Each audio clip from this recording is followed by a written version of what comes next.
Good morning guys. Today आज हम लोग डिस्कशन करेंगे different type of indicator. Okay, सबसे पहला है ट्रेंड। ट्रेंड इंडिकेटर किसको बोलते हैं? ठीक है, जैसे कि मतलब ये आप सब समझ लो कि सपोर्ट है। ओके, ये रेजिस्टेंस है, ये दोनों के बीच में प्राइस मूव कर रहा है। ठीक है, इसको भी बोलते हैं ट्रेंड लाइन, इसको भी बोलते हैं ट्रेंड लाइन। ट्रेंड लाइन टेढ़ा भी होता है, सीधा भी होता है, कोई भी लाइन हो trend line. Trend line basically ये डिपेंड किस पे रहता है? वो स्ट्रेंथ पे डिपेंड रहता है, जो प्राइस का जो स्ट्रेंथ रहता है, ठीक है, उस पर डिपेंड रहता है।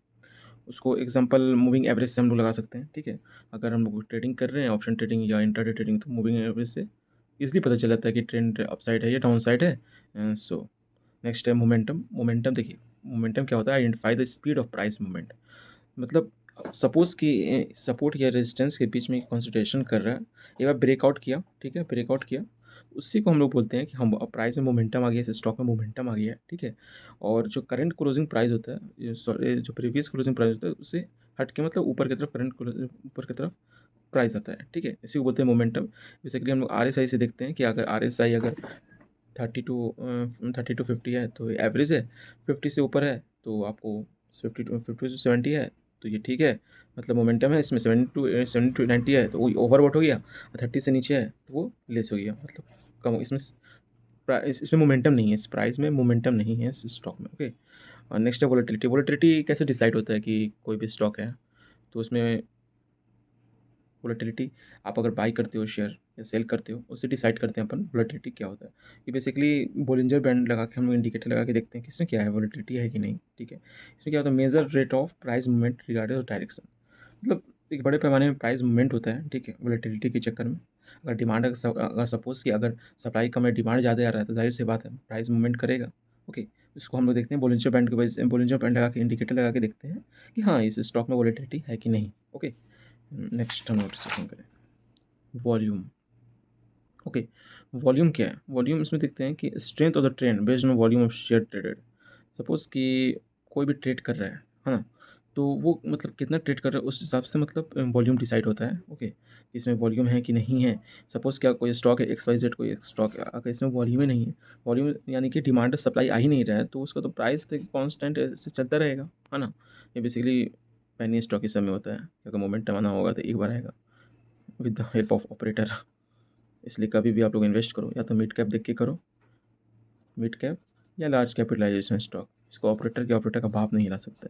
मिड कैप वो भी अच्छे वाले 40 से 50 करोड़ के ऊपर वाले मिड कैप, और लार्ज कैप जैसे आप निफ्टी 50 के हो गए, जो टॉप सेक्टर की जो नंबर 1 नंबर 2 कंपनी है, लाइक एग्रीकल्चर हो गया, और एग्रीकल्चर, एवेसिव, ठीक है, एविएशन। ओके, और बहुत सारे हैं, ठीक है, उस सब पे आप इन्वेस्ट कर सकते हो। ठीक है, नेक्स्ट है मिक्स्ड। इसमें क्या है? कॉम्बिनेशन ऑफ एनी टू और more from the above four. इसमें क्या होता है? ये इंडिकेटर लगाते हो, इस ATX इंडिकेटर, इसमें मिक्स में क्या होता है कि दो से ज़्यादा चार पता चले तो वो आपको ATX इंडिकेटर ही पता चलेगा। ठीक है, नेक्स्ट है सेंटीमेंट। शो हाउ बुलिश और bearish group of people are which में help forecast this group future behaviour comparative. वो सेंटीमेंट का मैं क्या ही बताऊँ आपको। वो डिसाइड करता है बिहेवियर पे। Okay, forecast the group future पे डिसाइड करता है ना। एग्जांपल इसका कोऑपरेटिव रिलेटिव एस्टेंट हो गया, CRS हो गया।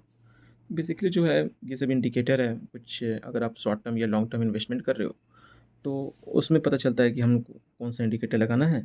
अगर आप ट्रेडिंग कर रहे हो या ऑप्शन ट्रेडिंग या इंट्राडे कर रहे हो, तो उसमें पता रहता है कि हाँ आप RSI लगा रहे हो, तो उससे कंट्री पता चल जाता है कि हाँ इस स्टॉक में अभी मोमेंटम है, तो अपन इसमें ट्रेड कर सकते हैं। अगर एक से ज़्यादा अगर आप चाह रहे हो कि इंडिकेटर यूज़ करें और एक से ज़्यादा मतलब पता चले मुझे, तो आप ATX इंडिकेटर यूज़ कर सकते हो, है ना। और मैंने अभी पढ़ा है प्रीवियस में, हाँ, मोमेंटम। मोमेंटम बेसिकली हम लोग देखते हैं कि शॉर्ट टर्म या लॉन्ग टर्म स्टॉक पे अगर इन्वेस्ट कर रहे हैं तो उस पर हम लोग मोमेंटम डिसाइड होता है कि जो जो भी मतलब प्राइस है ये ऊपर की तरफ जा रहा है या नीचे की तरफ जा रहा है। ठीक है, इससे पता चलता है कि इस स्टॉक में मोमेंटम है कि नहीं है। ठीक है, ये RSI डेली बेसिस पे भी आप कर सकते हो, जब ट्रेड कर रहे हो तो उस टाइम करंट पता चल जाता है। सॉरी, 5 मिनट या आवरली बेसिस पे, डेली बेसिस या वीकली मंथली बेसिस पे इसमें मोमेंटम पता चल जाता है कि हाँ अब मोमेंटम आ गया है इस पर, अब अपन ट्रेड कर सकते हैं। बेसिकली होता है ये स्विंग ट्रेडर लोगों के लिए, और जो मोमेंटम इन्वेस्टर होते हैं जिनका टारगेट रहता है कि हाँ 5 से 10% टारगेट अचीव करना है और उसके बाद इस स्टॉक से निकल जाना है, फिर नेक्स्ट स्टॉक इन्वेस्ट करना है ना। और ठीक है, इसी तरह वीडियो आता रहेगा। चैनल के सपोर्ट के लिए लाइक शेयर सब्सक्राइब कर दीजिएगा। Thank you so much.